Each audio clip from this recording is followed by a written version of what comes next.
Assalamualaikum warahmatullahi wabarakatuh. Perkenalkan, nama saya Maya Yulita Suprihatin, calon guru penggerak Kabupaten Sragen Angkatan 4. Saya dari SD Negeri Cemeng 1. Di sini kami akan menyampaikan tentang refleksi diri pemikiran Ki Hajar Dewantara modul 1.1.A4. 1. Intisari pemikiran Ki Hajar Dewantara. 1. Pendidikan dan pengajaran. Pendidikan dan pengajaran merupakan usaha persiapan dan persediaan untuk segala kepentingan hidup manusia, baik dalam hidup bermasyarakat maupun hidup berbudaya, dalam arti yang seluas-luasnya. Pendidikan adalah tempat persemaian benih-benih kebudayaan dalam masyarakat. Ki Hajar Dewantara memiliki keyakinan bahwa untuk menciptakan manusia Indonesia yang beradab, maka pendidikan menjadi salah satu kunci utama untuk mencapainya. Pendidikan dapat menjadi ruang berlatih dan bertumbuh nilai-nilai kemanusiaan yang dapat diteruskan atau diwariskan untuk membentuk peradaban. Intisari pemikiran Ki Hajar Dewantara yang kedua adalah kodrat alam dan kodrat zaman. Kodrat alam berkaitan dengan sifat dan bentuk lingkungan di mana anak berada, sedangkan kodrat zaman berkaitan dengan isi dan irama.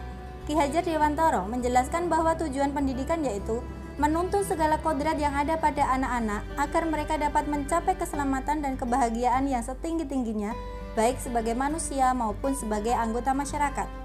Ki Hajar Dewantara mengibaratkan peran pendidik seperti seorang petani atau tukang kebun. Anak-anak itu seperti biji tumbuhan yang disemai dan ditanam oleh Pak Tani di lahan yang sudah disediakan.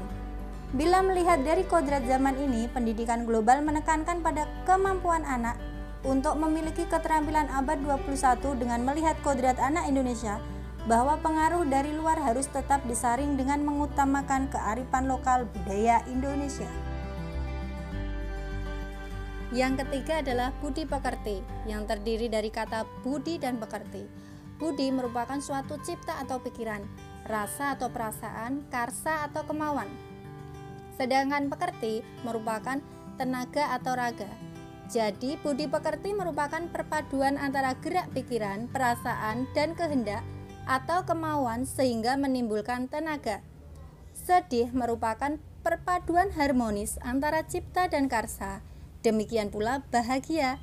Dalam hal inilah keluarga menjadi ruang bagi anak untuk mendapatkan teladan, tuntunan, pengajaran dari orang tua. Peran orang tua sebagai guru penuntun dan pemberi teladan menjadi sangat penting dalam pertumbuhan karakter baik anak. Yang kedua, proses pembelajaran yang mencerminkan pemikiran Ki Hajar Dewantara. Yang pertama, berpusat pada siswa. 2. Mengikuti kodrat alam dan membekali siswa dengan keterampilan abad 21. Yang ketiga, merdeka belajar, baik itu guru maupun siswa dalam belajar. Yang keempat, fokus pada proses bukan hasil. Kelima, mengembangkan aspek budi pekerti, pengetahuan, dan keterampilan. 3. Proses yang akan saya lakukan dalam pembelajaran yang mencerminkan pemikiran Ki Hajar Dewantara dapat terwujud sebagai berikut. 1. Mengacu kepada 3 semboyan Ki Hajar Dewantara.